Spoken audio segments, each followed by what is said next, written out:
สวัสดีเนาะทุกคนเนาะมื้อนี้ก็จะมาสอนภาษาจีนเกี่ยวกับคนหนึ่งเนาะทึกเทมแล้วก็เป็นคนที่ความฮักหรือว่าเว้าเรื่องความฮักภาษาจีนเนาะที่องฮักเนาะต่อไปนี้ก็เขาเรียนปั่นให้แต่ละคำศัพท์เนาะทั้งหมดก็มี 6-7 คำศัพท์เนาะเขาฟังไปนำกันเด้อเขาเซ็นไปเรียนเลยคอยอกฮักเนาะภาษาจีนจะแปลว่า我心碎了我心碎了ว่าคอยอกฮักต่อไปคอยฮักคนอื่นแล้ว我爱上别人了我爱上别人了คอยฮักคนอื่นแล้วต่อไปเขาบอกเข้ากัน我们不和你我们不和你เขาบอกเข้ากันต่อไปเขาเป็นหมู่กันดีกว่า我们还是交朋友吧我们还是交朋友吧พวกเขาเป็นหมู่กันดีกว่าต่อไปหากคนที่หักเจ้าหลายกว่าค่อยท้อ找一个更爱你的人吧找一个更爱你的人吧หากคนที่หักเจ้าหลายกว่าค่อยท้อต่อไปเจ้าบ่แม่นผู้ชายที่คอยต้องการ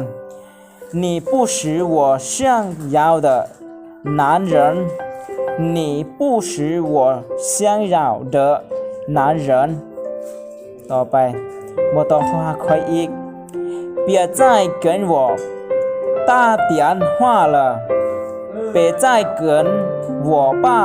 电话了บ่ต้องโทรหาค่อยอีกต่อไปค่อยบ่ฮักเจ้าอีกแล้ว我不仅不爱你了我已经不爱你了ว่าค่อยบ่ฮักเจ้าอีกแล้วต่อไปทิ้งไว้กลางทาง留在半路上留在半路上ทิ้งไว้กลางทางต่อไปค่อยยอมรับบ่ได้อีหลี我真的接受不了我真的接受不了ค่อยยอมรับบ่ได้อีหลีต่อไปค่อยเสียใจหลาย我很伤心我很伤心ต่อไปค่อยขัดเจ้าบ่ได้我不能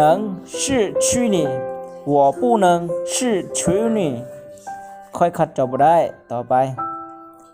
บ่มีเจ้าค่อยอยู่บ่ได้บ่มีเจ้าค่อยอยู่บ่ได้เนาะขอโทษขออภัยนะ